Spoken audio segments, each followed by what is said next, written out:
Hi అండి అందరికీ. ఈరోజు మార్నింగ్ లేచి బాల్కనీలోకి వస్తే ఇక్కడ కనిపిస్తున్న ఫామ్ నుండి ఒక కుక్క అయితే ఏడుస్తూ కనిపించింది. ఏంటా ఏడుస్తుందని వెళ్ళేలోపు వేరే వాళ్ళు పిలిచి అక్కడ డాగ్ని ఒక 10 కుక్కలు వచ్చి కరిచాయి.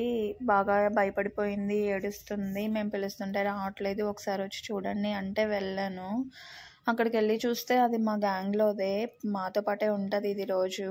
ఇటువైపు వచ్చినట్టుంది. పక్క గల్లీలో ఒక 10 కుక్కలు మాత్రం వచ్చి అసలు ఇటువైపు కొత్తగా ఏదైనా కనిపించింది అంటే బాగా అటాక్ చేస్తున్నాయి.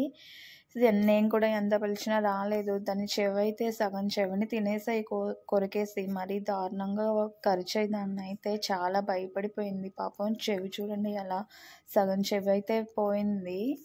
ఇది నాకు కూడా ఎంత పిలిచినా రావట్లేదు అని చెప్పి మా వారిని పిలిచాను. అది ఎటువైపు నుంచి దాని లోపలికి వెళ్ళడానికి అయితే దారి లేదు, మొత్తం అంతా పెన్షన్ వేసి ఉంది.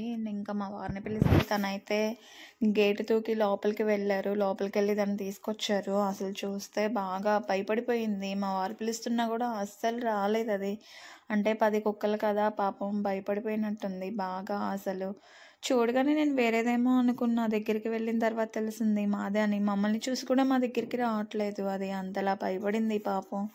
తీసుకొచ్చి బయటకు వచ్చిన తర్వాత చూస్తే దానికి అసలు చెవి దగ్గర బాగా కరిచేసి సగం చెవిని తినేసాయి.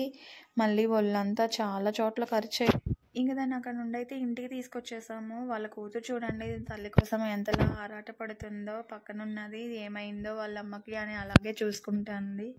ఇంకా మేము పసుపు రాస్తున్నా కూడా అది బాగా భయపడిపోయింది. ఇంటి దగ్గర కూడా ఉండలేదు, ఇంకా దాని ప్లేస్కి అయితే వెళ్ళిపోయింది.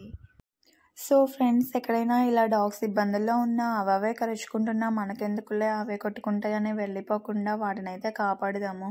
ఒక ముద్ద అన్నం పెట్టి వాటి జీవితాంతం ప్రేమని మన సొంతం చేసుకుందాం. Thank you so much. ఈ వీడియో మీకు నచ్చితే లైక్ చేయండి, షేర్ చేయండి, అలాగే నా ఛానల్ని సబ్స్క్రైబ్ చేసుకోండి.